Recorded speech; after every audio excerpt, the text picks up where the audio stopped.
iPads and other devices are called tablets because they belong on tables.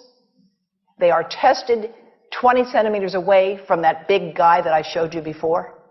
20 centimeters away. They are not approved to be held in the laps of little children, although millions of kids are having them now in schools because the people involved in educational technology and those involved in public health research are not talking to one another. Because if they were, they would understand that you're giving children a two-way microwave radiating device, and if you must give them such a device for learning purposes, put it on airplane mode so that it's not sending and receiving signals as it does otherwise. Now, this is some new modeling, again, that we've developed with colleagues in Brazil, and we can share with you how we've done it. We first start out with the MRI and create the model with 1 millimeter voxels, and this is quite a bit of work goes into creating this, and here is what it looks like after a period of 6 minutes. And that's really not as bad as it might look, because you see the red area only gets partway through the eye of the adult, right? The one that we're really concerned about is this one with the young child. And this is a 3-year-old brain that we modeled. And you see that by the end of that 6-minute call, the peak radiation, yellow and red, is getting all the way into almost both eyes. And again, this is one call, and it's not going to kill anybody. It may not cause any biological effect whatsoever for 1 call, or 2 calls, or 3 calls. But the question is, what's the cumulative impact of this kind of exposure? How do we evaluate it? And I want to show you an example of some of the work that we are doing now that I'm releasing here for the first time. And this is a modeled microwave radiation dose of a 6-year-old with greater levels to the frontal and temporal lobes, eyes and cheek. And watch this here. Now, yellow, white, and red are the hottest, all right? And if you look carefully, you will see it's going into the eye, the nose. Do it again, just so you'll get to see it. And partly into the brainstem.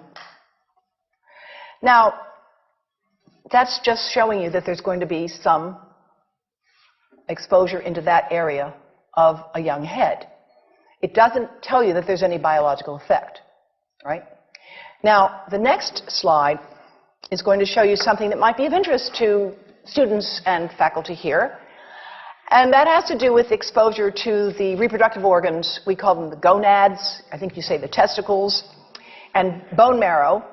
And look here at the radiation as it gets into the groin area. And that's just from having a mobile phone modeled into the pocket. And this, again, is based on a normalized SAR with I think we had a dipole antenna. Now, the breast. The breast is mostly fat, contains a lot of fluid. Things that contain fat and fluid cook faster in the microwave oven. Now, a cell phone can't cook anything, all right? Mobile phones do not pop popcorn. That was a fraud.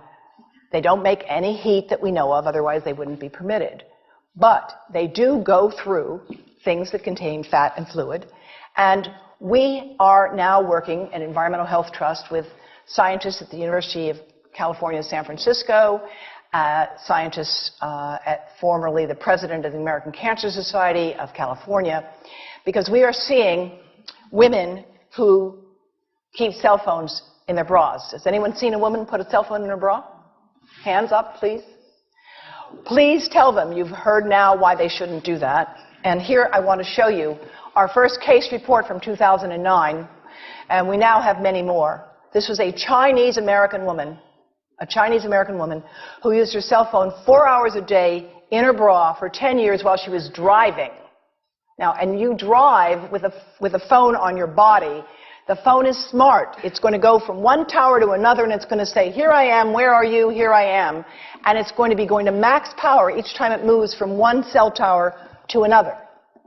And there it was right next to her chest. And the tumors that developed right under the antenna of the phone. unusual tumors. But in the meantime, people have a right to know how you can minimize exposure.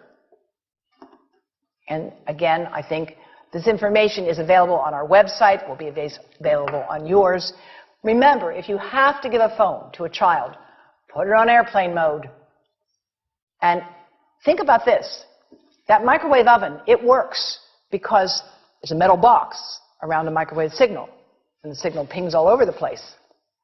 Next time you get into an elevator or a train for any length of time, put your phone on airplane mode. Otherwise, that signal is going all over the place, magnifying and coming back.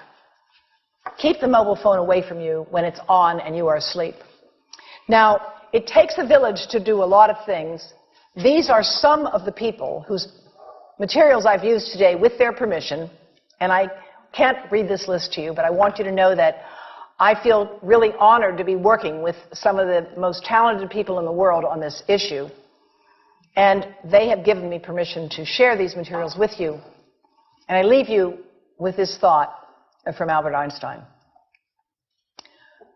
The world is not dangerous because of those who do harm, but because of those who look at it without doing anything. So, thank you.